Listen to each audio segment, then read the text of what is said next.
Dr. Narayana Group of Institutions and iCreate Degree College 100% placement. మీ భవిష్యత్తుకి మాది భరోసా.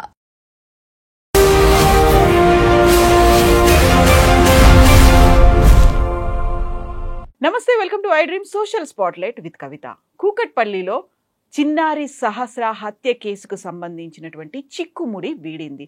11 ఏళ్ల చిన్నారిని 15 ఏళ్ల ఒక కుర్రాడు, అది కూడా 10వ తరగతి చదువుతున్నటువంటి అబ్బాయి చంపేసినట్టుగా పోలీసుల విచారణలో తేలింది.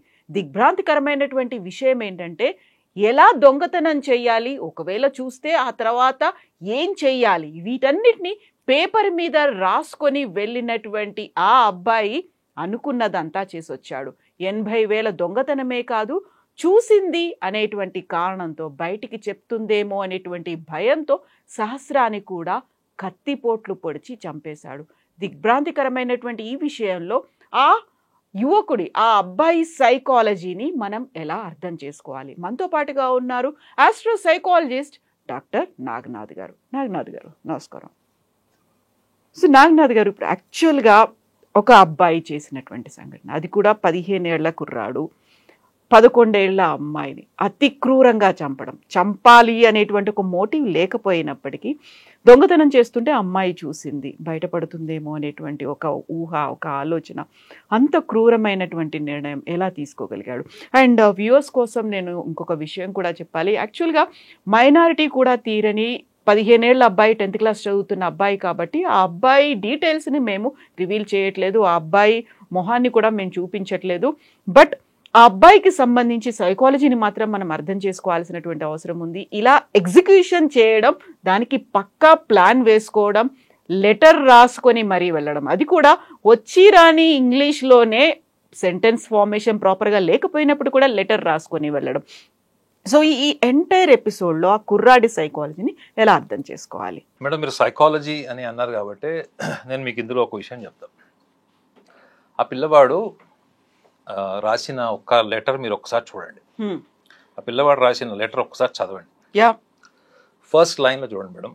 ఇప్పుడు ఒక పిల్లవాడు 10th స్టాండర్డ్ పిల్లవాడు ఒక క్రైమ్ చేయడానికి వెళ్ళాడు. ఎగ్జాక్ట్లీ. అతను గతంలో ఇట్లాంటి క్రైమ్ చేశాడా, గతంలో ఇలాంటి దొంగతనాలు చేశాడా, పట్టుబడలేదా, లేదా ఇంట్లో కూడా చిన్న చిన్న దొంగతనాలు చేశాడా, అంటే ఫాదర్ జేబులోంచి డబ్బులు తీసుకోవడము, మదర్ జేబులోంచి డబ్బులు తీసుకోవడము చేశాడా, మనకి హిస్టరీ ఏం తెలియదు ఆ పిల్లవాడిది. ఇది డైరెక్ట్ కేసు. ఇది ఏ పిల్లవాడైనా, లేదా ఏ మేజర్, అంటే ఇప్పుడు మీరు మైనారిటీ తీరలేని పిల్లవాడని చెప్తున్నారు. ఒకళ్ళు 40 ఏళ్ళు 30 ఏళ్ళ వయసు ఉన్నవాడు 20 ఏళ్ళు దొంగతనం చేసిన వాడు దొంగతనం చేయడానికి వెళ్ళేటప్పుడు వాళ్ళ ఫస్ట్ మైండ్ సెట్ ఏముంటుంది మేడం? వాళ్ళు దొంగతనం చేయడానికి వెళ్ళేది దేనికోసము? డబ్బు, లేకపోతే అక్కడ ఏది వాల్యుబుల్స్ దొరుకుతాయో అమ్ముకోవడానికో, లేకపోతే డైరెక్ట్ లిక్విడ్ క్యాష్ ఏదో ఒక దొంగతనం చేయడం కోసం వెళ్తారు. వాళ్ళు వెళ్ళేటప్పుడు వాళ్ళ మైండ్ సెట్ ఏముంటుంది మేడం? ఫస్ట్ ఇంట్లోకి వెళ్ళిన తర్వాత, ఎందుకంటే ఈ పిల్లవాడు నైబరే, పక్కింటి వాడే, వాళ్ళ ఇంట్లో బెడ్రూమ్ ఎక్కడ ఉంటుంది, వాళ్ళ ఇంట్లో కిచెన్ ఎక్కడ ఉంటుంది, వాళ్ళ ఎంట్రన్స్ హాల్ ఎక్కడ ఉంటుంది, ఇవన్నీ కూడా ఎంతో అంత తెలిసి ఉంటాయి పిల్లవాడికి, ఎందుకంటే రెగ్యులర్ ఇంటరాక్షన్ ఉంటుంది కాబట్టి. ఏ క్రైమ్ చేసేవాడైనా ఫస్ట్ ఏం ఎక్స్పెక్ట్ చేస్తాడు మేడం? అది ఏది తెలియని ఇంటికి వెళ్ళి క్రైమ్ చేసేవాళ్ళు, వాళ్ళు తీరా ఇంట్లోకి ఎంటర్ అయితే తప్ప వాళ్ళకి బిలాంగింగ్స్ తెలియదు. కిచెన్ ఎక్కడ ఉంది, బెడ్రూమ్ ఎక్కడ ఉంది ఏమో తెలియదు. కానీ మీకు ఆల్రెడీ తెలిసిన ఇంట్లోకి మీరు వెళ్ళేటప్పుడు మీరు ఫస్ట్ మైండ్ సెట్ ఏముంటుంది? మీకు బీరువా ఎక్కడ ఉంటుందో తెలిసి ఉంటుంది మేడం. బీరువా ఎక్కడ ఉంటుందో తెలుసు. ఒకవేళ ఇంకా బాగా పరిచయం ఉంటే బీరువా తాళం ఎక్కడ ఉంటుంది, లేదా రెగ్యులర్గా వీళ్ళు బయటికి వెళ్ళేటప్పుడు బీరువా లాక్ చేసి వెళ్తారా, లేకపోతే లాక్ చేయకుండా వెళ్తారా? ఎందుకంటే అంత క్యాష్ ఉండదు కాబట్టి చాలామంది నామినల్ అమౌంట్స్ విన్నప్పుడు కూడా పెద్దగా లాక్ చేసుకొని సెక్యూర్డ్గా ఫీల్ అవ్వరు. ఈ పిల్లవాడు చూడండి, ఫస్ట్ రాసిన నోట్లో ఫస్ట్ 2 లైన్స్ మీరు చదివి చూడండి. సో ఇప్పుడు ఆ అబ్బాయి రాసినటువంటి లెటర్కి సంబంధించి నేను ఇంతకుముందు చెప్పినట్టుగా ఇంగ్లీష్ అనేది ప్రాపర్గా లేకపోయినప్పటికీ ఇంగ్లీష్లో రాసుకొని వెళ్ళాడు. ఫస్ట్ ఎలా ఎగ్జిక్యూట్ చేయాలి అనే దాంట్లో first go home gas. So ఇక్కడెక్కడా కూడా సెంటెన్స్ ఫార్మేషన్ అనేది ప్రాపర్గా లేదు. గో హోమ్, మేబీ అది గ్యాస్ అయ్యి ఉంటుంది. గ్యాస్ని అయితే ఓపెన్ చేయాలి, లాక్ని ఎలా కట్ చేయాలి, గ్యాస్ని ఓపెన్ చేయాలి అనే దాంతో పాటుగా సో దాన్ని డోర్ మీద పెట్టుకోవడం, ఆ తర్వాత అక్కడ ఉన్నటువంటి టేబుల్ మీద పెట్టాలి, ఒకవేళ దాన్ని ఎవరైనా చూస్తే ఏం చేయాలి, వీటన్నిటి గురించి రాసుకున్నాడు. ఆ తర్వాత తను కావాలనుకున్నది ఏదైతే డబ్బు కోసం వెళ్ళాడో ఆ డబ్బును తీసుకున్న తర్వాత ఒకవేళ ఎవరైనా చూస్తే ఏం చేయాలి అనేది రాసుకోవడమే కాదు, ప్రాపర్గా అనుకున్నదంతా ఎగ్జిక్యూట్ అవుతే మిషన్ డన్. డన్ అనడం కూడా స్పెల్లింగ్ ప్రాపర్గా రాయలేదు, డిఓఎన్ఈ బదులు డిఓఎన్ రాశాడు. అంటే నేను ఏదైతే అనుకున్నానో అది పర్ఫెక్ట్గా నేను చేయగలుగుతాను అనేటువంటి కాన్ఫిడెన్స్ ఉంది. దాన్ని ఎగ్జిక్యూట్ చేయడానికి పక్కాగా ఒక డ్రాఫ్ట్ లాగా రాసుకొని వెళ్ళాడు. ఆ డ్రాఫ్ట్ని ఆధారంగా చేసుకొని అందులోనూ ప్రతి చోట గ్యాస్ అనేది మాత్రం మెన్షన్ చేశాడు. అంటే తన ప్లాన్లో గ్యాస్ని అలా ఓపెన్ చేసి పెడితే అది లీక్ అవ్వడం వల్ల సడన్గా ఏదైనా యాక్సిడెంట్ అవుతే తన చేసినటువంటి దొంగతనానికి సంబంధించినటువంటి ఆధారాలు ఆనవాళ్ళు లేకుండా ఉండడానికని గ్యాస్ కూడా పేలిపోతుంది, అక్కడ ఉన్నటువంటి మంటలు వస్తాయి కాబట్టి ఏమీ తెలియదు అనేటువంటి ఒక ఊహ. ఎంత డేంజరస్గా ఉంది ఆలోచనలు. 15 ఏళ్లకే ఒక క్రిమినల్ మైండ్ సెట్. యూజువల్గానే మనం ఎవరి గురించైనా మాట్లాడుకున్నాము అంటే పక్కా ప్లాన్ ఉంది, లేకుంటే వాళ్ళ క్రిమినల్ మైండ్ సెట్ ఉంది, ఒకకి ఎక్స్పీరియన్స్ ఉంది, ఏజ్ అనేది ఉంది, ఏజ్ ఫ్యాక్టర్ గురించి మాట్లాడుకుంటాం. బట్ ఇంత చిన్న ఏజ్లో ఇలాంటి ఆలోచనలు ఎలా వస్తున్నాయి? చూడండి, ఇందులో రెండు సైకాలజిస్ట్ పర్సెప్షన్ రెండు ఉంటాయి మేడం. ఆ పిల్లవాడు దొంగతనానికి వెళ్ళేటప్పటికే ఆ పిల్లవాడికి బీరువా ఎక్కడ ఉంటుంది, బీరువాలో ఇచ్చేట డబ్బులు తీసుకోవాలి అనే ఇన్ఫర్మేషన్ ఈ పిల్లవాడికి ఉంటుంది.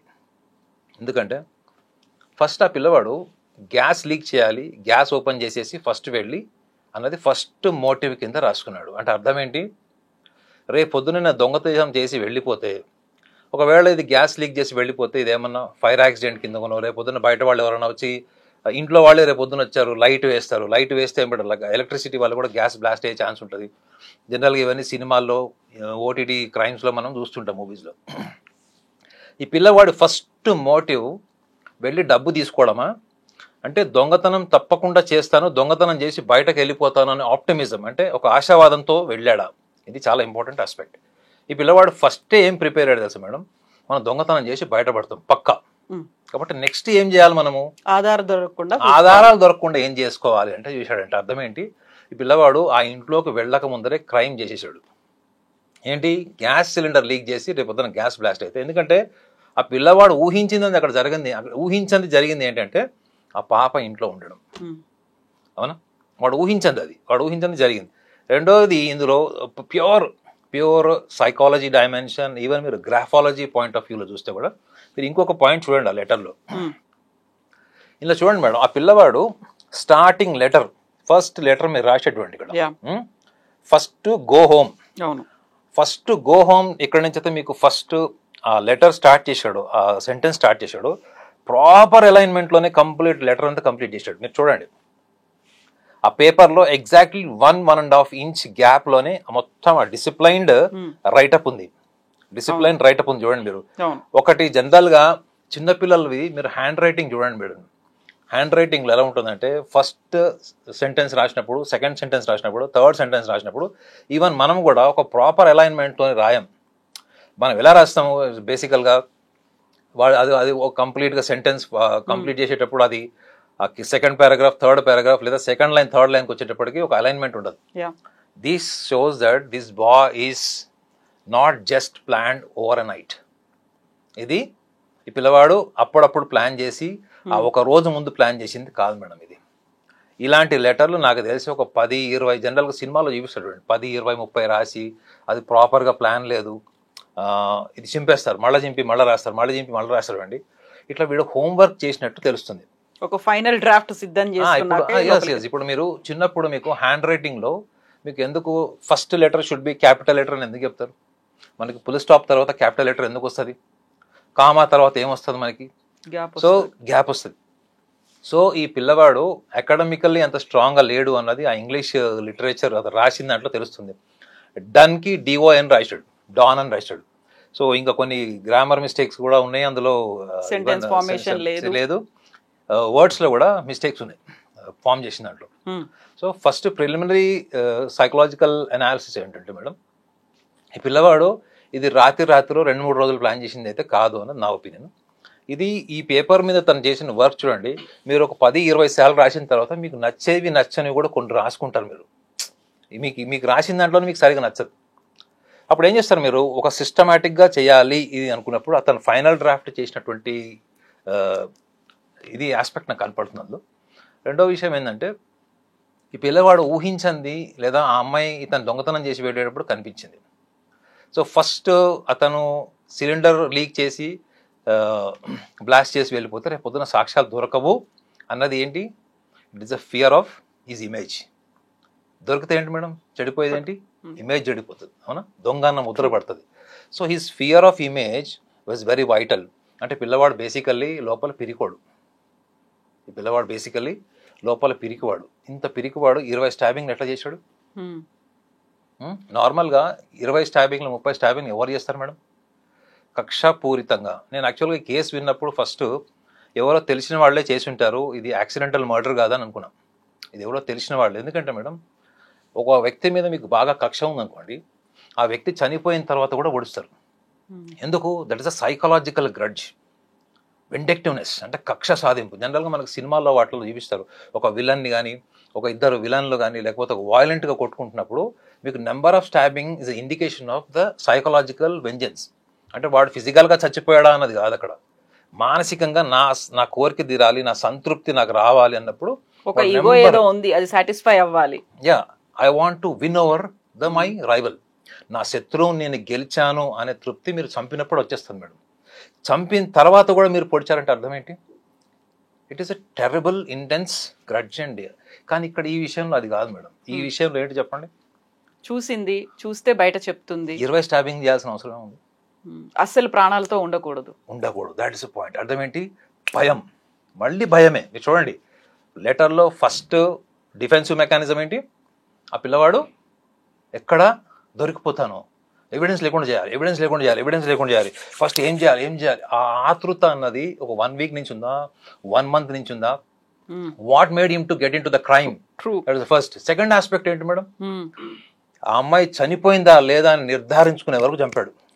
ఓకే, అంటే గ్రడ్జ్తోని, రివెంజ్ మైండెడ్నెస్ తోని, ఈగో సాటిస్ఫాక్షన్ కోసం జనరల్గా అన్నిసార్లు పొడుస్తారు.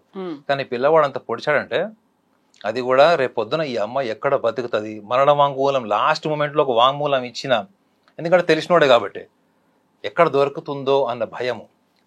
ఇంట్లోకి ఎంటర్ అయ్యేటప్పుడు పిరికితనంతోనే వెళ్ళాడు. ఇంట్లో వెళ్ళి ఆ ప్రిపరేషన్కి భయమే ఉంటుంది. ఆ అమ్మాయిని చంపడం వెనక కూడా ఎక్కడ రేపు పొద్దున తన నిజం బయటపడుతుంది, ఎక్కడ రేపు పొద్దున నేను నా ఇమేజ్ చెడిపోతుంది అన్నట్టు ఫియర్తోని ఆ 20 స్టాబింగ్ చేశాడు. యాక్చువల్లీ ఎప్పుడైతే అది మెడకాయ మీద ఒక 4 కత్తిపోట్లు ఉన్నాయి, పొట్ట భాగంలో ఉన్నాయి అన్నది ఎప్పుడైతే మనం మీడియా ద్వారా తెలిసిందో, ఫస్ట్ నేను అనుకున్నది ఏంటంటే ఇది ఎవరో బాగా తెలిసిన వ్యక్తులే ఇది కక్ష సాధింపు కోసం మర్డర్ చేసి ఉంటారు, అంత క్రూయల్గా చంపాల్సిన అవసరం ఏముంది ఆ పిల్లకి? నార్మల్గా మెడకాయ కట్ అయిపోతే ఇంకా శ్వాస ఆడక చనిపోతారు. So what made the person, the criminal, to stab number of times in the stomach? అది నన్ను ఆలోచింపజేసింది. కానీ ఇది చూస్తే కంప్లీట్లీ ఒక డిఫరెంట్ ఆస్పెక్ట్ మేడం. ఒకవేళ మీడియా ఆ లెటర్ని తీసుకోకుండా ఉండకపోతే ఈ యాంగిల్ ఆఫ్ అనాలిసిస్ మనం చేయలేం. ఎందుకంటే ఒకటి డ్రాఫ్ట్ ఎలా చేశాడు, డ్రాఫ్ట్ చేసిన తర్వాత అతను అందులో కంటెంట్ ఏం రాసుకున్నాడు, అతను 99% అతని మైండ్లో మనం ఎట్లా తప్పించుకోవాలి, మనం దొరకకుండా చూసుకోవాలి, ఆధారాలు లేకుండా మనం ఏం చేయాలి అన్నప్పుడు గ్యాస్ సిలిండర్. ఆ పిచ్చోడు కాకపోతే గ్యాస్ ఆల్రెడీ ఒక లాస్ట్ మూమెంట్లో ఉందనుకోండి మేడం, గ్యాస్ సిలిండర్ అయిపోయే స్టేజ్లో ఉందనుకుందాం, మనకి మంత్లీ 2 monthsకి గ్యాస్ సిలిండర్ అయిపోతుంటుంది. కానీ ఆ గ్యాస్ సిలిండర్ ద్వారా అతను రూమ్ బ్లాస్ట్ అయిపోతుందని ఎట్లా అనుకున్నాడు అన్నది అతని ఇన్మెచ్యూరిటీ, ఏజ్ ఫ్యాక్టర్. రెండోది ఓన్లీ తను ఊహించిందే నిజమని జరుగుతుంది అనుకున్నప్పుడు, అతని ఊహ మాత్రమే రేపు పొద్దున ఎగ్జిక్యూట్ అవుతుంది అనుకున్నప్పుడు, ఎప్పుడైతే మీ routine thought process, criminal thought process ఎప్పుడైతే బ్రేక్ అవుతుందో మీకు సివియర్ యాంగ్జైటీ, నర్వస్నెస్ వచ్చేస్తుంది మేడం. ఎందుకంటే ఒక పిల్లవాడు సిగరెట్ తాగుతున్నాడు, సిగరెట్ బాగా ఎంజాయ్ చేస్తున్నాడు, సడన్గా వాళ్ళ క్లాస్ టీచర్ కానీ, ప్రిన్సిపల్ కానీ, ఫాదర్ మదర్ కానీ వచ్చినప్పుడు ఆ పిల్లవాడు ఎట్లుంటాడు మేడం? ఎంత నర్వస్నెస్, ఎంత panic, shock. It is traumatic, it is going to be traumatic. అదే జరిగింది ఆ పిల్లవాడికి. ఆ టైంలో ఆ పిల్లవాడు ఏం చేస్తున్నాడో ఆ పిల్లవాడికి విచక్షణ లేకుండా జరగకూడదు జరిగింది. సో ఇక్కడ మనం నాగనాథ్ గారు ఆయన అబ్బాయి గురించి మాట్లాడుకోవాలంటే, యాక్చువల్గా తన మెయిన్ మోటివ్ అంతా తన అవసరాలు ఉన్నాయి, అవసరాలకి డబ్బు కావాలి, ఆ డబ్బు పక్కింట్లో ఉంది, దాన్ని కొట్టేయొచ్చు అనే ప్లాన్తో వెళ్ళాడు. 80,000 అయితే తీసుకున్నాడు. బట్ ఆ సమయంలో ఆ చిన్నారి సహస్ర అక్కడ ఉంది, తన్ని చూసింది కాబట్టి బయట చెప్తుందేమో అనేటువంటిది. మోటివ్ అయితే డబ్బు తీసుకోవాలనేది కాకుండా అనుకోకుండా ఎగ్జిక్యూషన్లో మాత్రం చంపేయడం అనేది. అనుకున్నదంతా అయిపోయింది, మిషన్ అకంప్లిష్డ్ అనేటువంటి ఒక మాట ఆయన అనుకున్నట్టుగానే అయింది. అది కూడా ఎక్కడ ఆనవాళ్ళు లేకుండా బయటికి రావడం అనేది దీంట్లో కూడా 5 రోజులు గడిచిన తర్వాత పక్క వాళ్ళు చెప్పినటువంటి ఒక మాట పోలీసులు కూడా యాంగిల్లో విచారణ చేసినప్పుడు అక్కడ తచ్చాడుతూ ఉన్నాడు, ఊరికే అనుమానాస్పదంగా చూపులు ఉన్నాయి అనే ఆధారాలతో మాత్రమే ఆయన్ని అరెస్ట్ చేశారు. సో ఎగ్జిక్యూషన్ అనేది చాలా చాలా ప్రాపర్గా చేశాడు. ఆయన అనుకున్నట్టుగా మిషన్ అకంప్లిష్ అయితే చేశాడు. కాకుంటే అక్కడున్నటువంటి ఒక చిన్న అనుమానాస్పదమైనటువంటి కదలికల వల్లే ఆయన్ని అదుపులోకి తీసుకున్నారు. ఎస్ మేడం, ఇందులో ఇంకొక యాంగిల్ కూడా చూడాలి మేడం. సబ్స్టాన్స్ అబ్యూజ్ అని ఉంటుంది మేడం. ఇట్లా జనరల్గా క్రిమినల్ అంటే ఈ below 14 years, below 18 years crime చేసేవాళ్ళు, ముఖ్యంగా చైల్డ్ క్రైమ్ చేసేవాళ్ళు, కమిట్ అయ్యేవాళ్ళు, వీళ్ళందరికీ కూడా ఏముంటుంది తెలుసా మేడం, మనం చాలా ఈజీగా తీసుకుంటాం ఏంటంటే పేరెంట్స్ బిహేవియరల్ ప్యాటర్న్. పేరెంట్స్ చిన్నప్పటి నుంచి వీడు చూస్తే పెద్ద చదువుకునే వాళ్ళలాగా, పెద్ద అకాడమికల్లీ స్ట్రాంగ్ ఉన్న వాళ్ళ కూడా ఏమనిపించట్లేదు వాళ్ళు ఎట్లా చూస్తే. ఇంగ్లీష్లో రాశాడు తప్ప ఏదీ లేదు. అది ఇంగ్లీష్ అని మనం అనుకోవాలి. మనం గ్రామర్ మర్చిపోయి చదివితే తప్ప అది ఇంగ్లీష్ కాదు. సో సబ్స్టాన్స్ అబ్యూజ్ ఒకటి. రెండోది వాళ్ళకి చిన్నప్పటి నుంచి కూడా లైఫ్ స్టైల్ రిలేటెడ్ డిస్కంటెంట్మెంట్. ముఖ్యంగా లాస్ట్ గడిచిన ఒక 10-15 సంవత్సరాల నుంచి చూస్తే పిల్లల crime rate more than 58 to 60% పెరిగింది అని గణాంకాలు చెప్తున్నాయి. సో చిన్నపిల్లల్లో ఎప్పుడైతే అసంతృప్తి, నాకు తెలిసి ఈ పిల్లవాడి ఐక్యూ కంటే ఈక్యూ కొంచెం స్ట్రాంగ్ ఉందని నేను చెప్తాను మేడం. ఐక్యూ అంటే ఏంటంటే మనము అకాడమికల్లీ వీఆర్ వెరీ స్ట్రాంగ్, చదివింది బాగా గుర్తుపెట్టుకుంది చాలా డిసిప్లైన్తో మనం ఎగ్జామ్స్ రాసినప్పుడు మనకి ఎక్కువ మార్కులు రావడానికి ఐక్యూ పని చేస్తుంది. ఈక్యూ అంటే ఏంటంటే you are reading other than related to the academical memory, you are reading the people emotions and you are able to play with emotions, you are able to balance your emotions when situation comes also, you are able to handle the emotional traumatic issues. ఈ EQ level స్ట్రాంగ్గా ఉండాలి పిల్లోడికి. చూడండి, murder అయిన రోజులైంది, ఆ పిల్లవాడు ఎలా సెల్ఫ్ మేనేజ్మెంట్ ఎలా చేసుకున్నాడు, చివరికి ఎక్కడొక్కడ వేరే వాళ్ళ డౌట్ వస్తే వీళ్ళకి ఇతని మీద సస్పెక్ట్స్ కింద తీసుకున్నారు, కేసు బయటపడింది. కానీ పేరెంటింగ్లో కూడా మనం ఒక విషయాన్ని గమనించాలి, ఏంటంటే చిన్నప్పటి నుంచి మీరు ఈ పిల్లవాడిని అలా చేసి ఉంటారు పేరెంట్స్ అని నేను అన్నాను. జనరల్గా ఈ వయసులో క్రైమ్ చేయడానికి చాలా మటుకు రీజన్స్ ఏం చెప్తున్నారు గణాంకాలు అంటే life style related madam. Life style maintain చేయడం కోసమే ఎక్స్ట్రా మనీ సంపాదిస్తున్నారు. ఎందుకంటే పేరెంట్స్ ఇచ్చే పాకెట్ మనీ దేనికి పనికిరాదు. ఇప్పుడు ఉన్నటువంటి కాస్ట్ ఆఫ్ లివింగ్ సొసైటీలో పేరెంట్స్ ఇచ్చేటువంటి డబ్బులు దేనికి పనికిరావు మీకు. సో ఈ పిల్లవాడికి 80,000 దొంగతనం చేశాడు. 80,000 స్థాయి ఈ పిల్లవాడికి ఏముందని అసలు ఈ పిల్లవాడు. అంతే కదా, ఇప్పుడు స్కూల్ ఏజ్ అబ్బాయి, స్కూల్కి వెళ్ళాల్సిన వాడు, చదువుకోవాల్సిన వాడు, మిగతా అదర్ ఖర్చులు ఏముంటాయి, పాకెట్ మనీ కావచ్చు, లేకుంటే నాకు డబ్బు కావాలి అనేటువంటి అవసరాలు ఆ టైంలో ఏముంటాయి అసలు. అంటే ఇప్పుడు లైఫ్ స్టైల్ రిలేటెడ్ ఒకటి ఉంటుంది మేడం. ఇంకొక డైమెన్షన్ ఏముంటుందంటే వాళ్ళు చిన్నప్పటి నుంచి కూడా చాలా పెద్ద పెద్ద డ్రీమ్స్ ఉంటాయి వాళ్ళకి. వాళ్ళది డ్రీమ్స్ అంబిషన్స్ అనుకుంటారు, కానీ అది పర్వర్షన్స్ కానీ కూడా అనొచ్చు మనం స్ట్రైట్ అవే పర్వర్షన్స్ కూడా అనొచ్చు. నేను చిన్న వయసులోనే మిలియనర్ అయిపోవాలి, కోటీశ్వరుని అయిపోవాలి, నాకు అంత మేధస్సు ఉంది, అంత తెలివితేటలు ఉన్నాయి, ప్లస్ ఇంకోటి నేను ఏదైనా సాధించగలను అని ఊహతోనే వాళ్ళు ఉంటారు. వాళ్ళ ఊహను నిజమని నమ్ముతారు. కానీ ఆ ఊహ పేరెంట్స్ ఫైనాన్షియల్ బ్యాక్గ్రౌండ్కి, ఫైనాన్షియల్ సపోర్ట్కి మ్యాచ్ అవుతుందా లేదా అన్నప్పుడే ఈ all mental issues will start madam. వాడి ఊహలో వాడు చాలా గొప్ప అనుకుంటాడు, అమ్మాయి కానీ అబ్బాయి కానీ. కానీ పేరెంట్స్ దాన్ని రీచ్ అయ్యేటువంటి ఫైనాన్షియల్ స్టెబిలిటీ, ఫైనాన్షియల్ రిసోర్స్ వాళ్ళకు ఉండకపోవచ్చు. అలాంటప్పుడు వీళ్ళ ఎక్స్పెక్టేషన్స్కి, వాళ్ళ రియలిస్టిక్ వ్యూస్కి ఇప్పుడు వార్ అవుతుంది మేడం. ఈ వార్లోనే సబ్స్టాన్స్ అబ్యూస్ గురించి చెప్పాను మీకు. చిన్నప్పటి నుంచి కూడా మిమ్మల్ని డిస్కరేజ్ చేసేలాగా మాట్లాడుతున్నట్టు పేరెంట్స్ చేయరు అట్లా, కానీ వీళ్ళు రిసీవ్ చేసుకుంటారు అట్లా. వీళ్ళు ఎందుకు రిసీవ్ చేసుకుంటారు అంటే కంపారిజన్ వల్ల. అంటే ఇంకొకళ్ళ లైఫ్ స్టైల్ని చూసినప్పుడు మన లైఫ్ స్టైల్ని మనం ఎప్పుడు కూడా తక్కువ అంచనా వేసుకుంటాం. వాళ్ళకున్న కాస్ట్ ఆఫ్ లివింగ్ మనకి ఉందా, వాళ్ళకున్న మొబైల్ మనకుందా, వాళ్ళకున్న కార్, గ్యాజెట్స్ ఇవన్నీ కూడా ఉన్నప్పుడు, ఇవన్నీ లేనప్పుడు ఆ పిల్లవాళ్ళలో ఉండేటువంటి ఒక ఫ్రస్ట్రేషనల్ అవుట్లెట్ ఏంటి, అండ్ ఏదో ఒకటి చేసి సోషల్ నార్మ్స్ కావచ్చు, యాంటీ సోషల్ యాక్టివిటీ కావచ్చు, ఏదన్నా ఒకటి చేసి నేను నా డ్రీమ్స్ని, నా గోల్స్ని, నా అంబిషన్స్ని నేను ఫుల్ఫిల్ చేసుకోవాలి అని వాడు ఫిక్స్ అయినప్పుడు వాళ్ళకి కొన్ని సిమ్టమ్స్ ఉంటాయి మేడం. ఇంట్లో మీరు వెళ్ళి కావాలంటే జర్నలిస్ట్గా మీరు వాళ్ళ పేరెంట్స్ని కూడా వెళ్ళి ఇన్వెస్టిగేషన్ చేసి చూడండి. ఆ పిల్లవాడు గతంలో ఇటువంటి అంబిషన్స్ని కానీ తన డిజైర్స్ని కానీ వాళ్ళ పేరెంట్స్ ముందర ఎక్స్ప్లెయిన్ చేసినప్పుడు తప్పకుండా వాళ్ళ ఫ్యామిలీ బ్యాక్గ్రౌండ్కి మ్యాచ్ అయ్యేవి ఏవి ఉండవు. ఆ ఫ్యామిలీ బ్యాక్గ్రౌండ్కి మ్యాచ్ అవ్వాలి, వాళ్ళకి కావాలి అనుకున్నప్పుడు వీళ్ళకి అదొక డొసైల్ ఫీలింగ్ వస్తుంది. నేను అణిచివేయబడుతున్నాను, అణజారిపోయినటువంటి జీవితం గడుపుతున్నాను, నాకు ఎటువంటి సపోర్ట్ లేదు, మా ఇంట్లో అనవసరంగా నేను పుట్టాను, పేరెంట్స్తో కూడా ఆర్గ్యుమెంట్ దిగుతారు, నువ్వు ఎందుకు కన్నావు. నేను ఎంతోమంది పిల్లల్ని కౌన్సిలింగ్ చేశాను, వాళ్ళందరూ పేరెంట్స్తోని వాళ్ళ ఆత్మరక్షణ కోసం ఎదుటి వాళ్ళని బాధ పెట్టడం కోసం నువ్వు ఎందుకు కన్నావు, నువ్వు ఎందుకు పెళ్లి చేసుకున్నావు అనే విమర్శ ఇప్పుడున్న జనరేషన్లో చాలా మటుకు ఎక్కువ అయిపోతుంది. సో ఈ యొక్క ఫ్రస్ట్రేషన్ ఎప్పుడైతే పిల్లవాళ్ళ నుంచి వచ్చినప్పుడు పేరెంట్స్ వాళ్ళని తప్పకుండా కొంచెం అబ్నార్మాలిటీ అనిపించినా కానీ వాళ్ళని సైకాలజిస్ట్ దగ్గర తీసుకెళ్ళాలి మేడం. తీసుకెళ్ళడం వల్ల ఏమవుతుందంటే, మేము సైకాలజిస్ట్గా ఏం చేస్తామంటే వాళ్ళని తప్పు పట్టకుండా అట్ ద సేమ్ టైం పేరెంట్స్లో అనవసరమైనటువంటి విషయాల్ని మిస్టేక్ ఐడెంటిఫై చేసి వీళ్ళ ముందు చెప్పకుండా వాళ్ళకి ర్యాషనల్లీ కనెక్ట్ చేస్తాం మేడం. వాళ్ళ లైఫ్ ఏంటి, వాళ్ళ లైఫ్ ప్లానింగ్ ఏంటి, సక్సెస్ అసలు మోటివ్ ఏంటి, లైఫ్లో సక్సెస్ ఇంపార్టెన్స్కి మనం ఏ ఏజ్లో మనం ఆలోచించాలి, మనకు ఉన్నటువంటి లైఫ్ స్టైల్కి, మన ఫ్యామిలీ ఎన్విరాన్మెంట్కి మనం ఎంతవరకు మన ఎక్స్పెక్టేషన్స్ కానీ మన డిజైర్స్ కానీ మ్యాచ్ అవుతున్నాయి.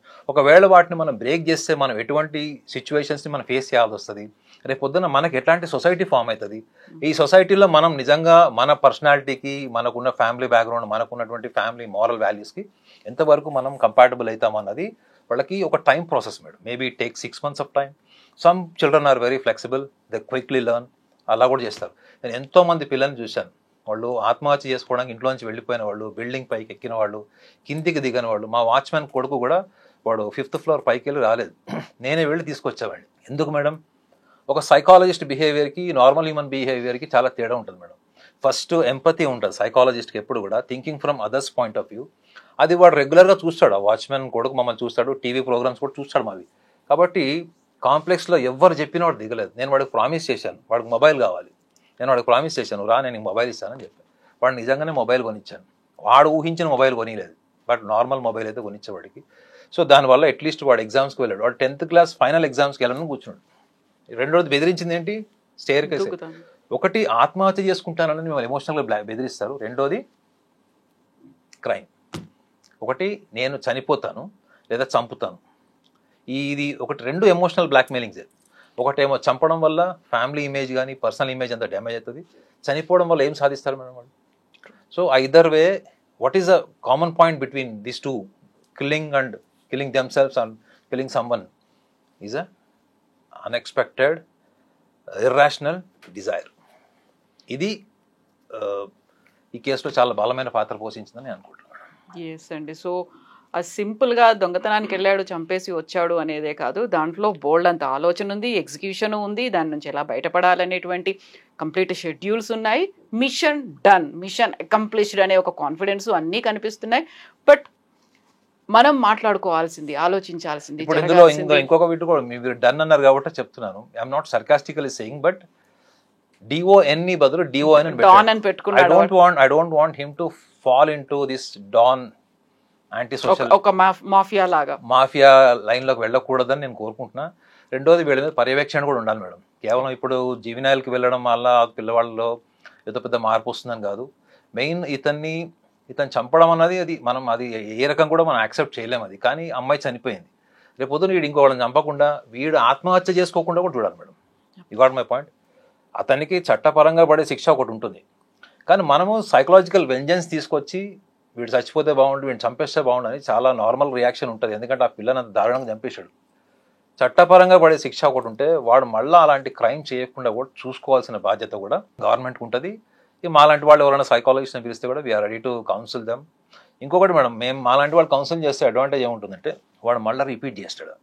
ఆ ఇన్స్టింక్ట్ కేవలం వాడికి తాత్కాలికంగా ఒక 40-50 వేలు సంపాదించాలి ఏదో ఒక రకంగా అన్న ఆలోచన నుంచి వచ్చిందా, లేకపోతే ఇక్కడ బాల్యం నుంచి కూడా వాడు కుటుంబం అనే ఒక వ్యవస్థకి వ్యతిరేకంగా ఆలోచనతో పెరిగాడా, వాడు రూట్స్లోనే ఇన్స్టింక్ట్స్ ఉంటే మాత్రం ఇట్స్ వెరీ డేంజరస్. మీకు ఒక చిన్న ఎగ్జాంపుల్ చెప్తాను మేడం. ఫైనల్గా యూరోప్లో జరిగింది ఇది.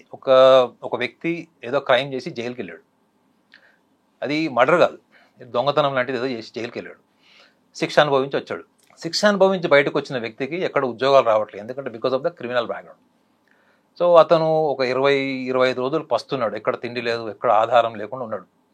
సో ఫైనల్గా వన్ డే అతను కూడా ఒక దొంగతనం చేసి లైఫ్ సెటిల్ చేసుకుందామని చెప్పేసి ఒక ఇల్లుని బాగా ఇన్వెస్టిగేషన్ చేసి అబ్జర్వ్ చేసి ఎవరు ఎప్పుడు బయటికి వెళ్తారు, ఎప్పుడు వస్తారు అంతా స్కెచ్ చేసి ఫైనల్గా ఆ ఇంట్లో మగవాళ్ళంతా బయటికి వెళ్ళిన తర్వాత ఆ ఇంట్లో అతను ఏం ఎక్స్పెక్ట్ చేశాడు, ఒక్కటే లేడీ ఆ ఇంట్లో ఉంటుందని ఎక్స్పెక్ట్ చేశాడు.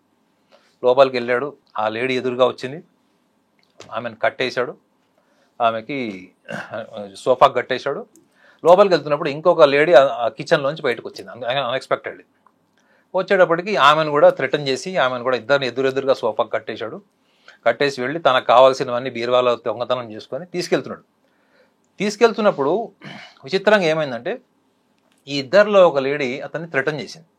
నేను నీ ఫేస్ చూశాను, నేను ఐడెంటిఫై చేశాను, నేను పోలీసు వాళ్ళకి చెప్తాను, రేపు పొద్దున పోలీసు వాళ్ళు నిన్ను కాళ్ళ చేతులు ఎరగొడతారు, జైల్లో పెడతారు, నీ జీవితం నరకప్రాయం అవుతుంది అని అతన్ని సైకలాజికల్గా థ్రెటన్ చేసింది.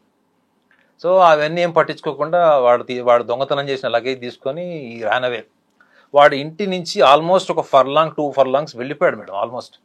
కానీ ఎందుకో వాడికి దారి మధ్యలో ఏమనిపించిందంటే, అరే నేను ఆల్రెడీ 6 ఏళ్ళు జైలు శిక్ష అనుభవించి వచ్చాను, అక్కడంతా నరకమే, అక్కడ నాకు నచ్చినట్లు ఏమీ లేదు, స్వేచ్ఛ లేదు, ఏమీ లేదు. ఇప్పుడు రేపు పొద్దున వీళ్ళు నన్ను ఐడెంటిఫై చేసి మళ్ళీ పోలీస్ కంప్లైంట్ ఇస్తే మళ్ళీ నేను అదే జైలుకి వెళ్తాను. ఎందుకంటే ఒకసారి క్రైమ్ చేసిన తర్వాత మళ్ళీ సెకండ్ టైం క్రైమ్ చేస్తే అది ఇంకా ఎక్కువ వాడికి శిక్ష పడుతుందన్న భయంతో వాడు వచ్చి ఏం చేశాడు, ఈ ఇద్దరు లేడీస్ని చంపాడు మేడం. ఈ ఇద్దరు ఆడవాళ్ళని కూడా వాడు చంపాడు. కేవలం ఆమె అతన్ని థ్రెటన్ చేసింది, ఆ థ్రెటనింగ్కి వాడు భయపడి సర్వైవల్ ప్రాబ్లం అయిపోతుంది రేపొద్దని చంపేశాడు. ఆ చంపిన తర్వాత కొన్ని రోజులుగా పట్టుబడ్డాడు. అప్పుడు జడ్జి వీడిని అడిగిన ప్రశ్నలకి వీడు చెప్పిన ఆన్సర్కి జడ్జి చెప్పిన కన్క్లూడ్ ఏం చేశాడంటే, వీడికి నిజంగానే సర్వైవల్ ప్రాబ్లం ఉంది, వీడికి ఉద్యోగం ఉంటే వీడు క్రైమ్ చేసి ఉండేవాడు కాదు అని అతనికి మినిమం శిక్ష వేసి వదిలేశారు మేడం. సో ఇందులో సర్వైవల్ ఇన్స్టింక్ట్, వాడు బతకాలనుకుంటున్నాడు మేడం, వాడు ఉద్యోగం చేయాలనుకుంటున్నాడు, కానీ వాడికి because of his previous history nobody is ready to hire him as an employee. ఆ ఉద్యోగం రాదు కాబట్టి వాడు ఏం చేశాడు, విపరీతంగా ట్రై చేశాడు, ఆకలి బాధ తట్టుకోలేక దొంగతనానికి వెళ్ళాడు. దొంగతనానికి వెళ్ళిన తర్వాత అక్కడ వర్బల్లీ ఏం జరిగిందో మీకు చెప్పా కాబట్టి వాడు ఇంకొక క్రైమ్కి తీశాడు. సో ఈ కేసెస్లో కూడా ఇలాంటి ఈ చైల్డ్ క్రిమినాలిటీలో కూడా వీళ్ళు ఎందుకు చంపుతున్నారు, చంపేంత తీవ్రమైన స్థాయి ఆలోచన ఎందుకు వచ్చింది అంటే అసలు అతని మోటివ్ చంపడం కాదు, కేవలం దొంగతనం మాత్రమే. అది క్రైమ్ అన్నది అన్ఎక్స్పెక్టెడ్గా జరిగింది. అక్కడ అన్ఎక్స్పెక్టెడ్గా ఎందుకు జరిగింది, because of fear of image, fear of parents. రేపొద్దున నేను దొరికాననుకో ఫస్ట్ వాడు తోలు తీసేది ఇంట్లో మదర్ ఫాదరే, ఆ తర్వాత వాడు పోలీస్ స్టేషన్కి వెళ్తే పోలీస్ స్టేషన్. సో అతనికంటూ ఒక social image, socially connected image ఉంది అక్కడ. కానీ దురదృష్టం ఏంటంటే ఇవాళ ఒక చిన్న పాప చనిపోయింది ఈ యొక్క ఆవేశం, కానీ తను చంపడం వెనక మాత్రం నర్వస్నెస్, ఫియర్ ఉంది మేడం, క్రిమినాలిటీ ఉందని నేను అనుకోవట్లేదు. అంటే తను ఎక్కడ బయటపడిపోతానో రేపు పొద్దున అన్నట్టు భయం వేరు, ఆ అమ్మాయిని చంపాలని. కానీ 20 సార్లు పొడిచాడు అంటే కన్ఫర్మ్ చేసుకున్నాడు ఈ అమ్మాయి చనిపోయిందా లేదా అన్నది. ఎస్ నాగనాథ్ గారు, థ్యాంక్ యూ సో మచ్ అండి. Thank you. And for more videos, please subscribe to iDream. Please subscribe to iDream. Please subscribe iDream. And please subscribe to iDream. For more videos, subscribe to iDream. please like, share and subscribe to the channel. Congratulations, iDream. Subscribe to iDream. Subscribe to iDream. So subscribe to iDream Media. iDream ki iDream team andarki huge congratulations. Please subscribe iDream Media. Please subscribe to iDream. Subscribe iDream. Please subscribe to iDream. iDream అంటే నా కళల channel subscribe చేసుకున్న నోరు తిరుగుతలేదు, మీరైతే గంట గుర్తు కొట్టండి. For more such videos, please subscribe to iDream. Subscribe to iDream. Please subscribe to iDream. Please subscribe iDream Media. Please do subscribe to iDream. Please subscribe to iDream Media. For best entertainment and information, please subscribe iDream. And don't forget to subscribe to iDream.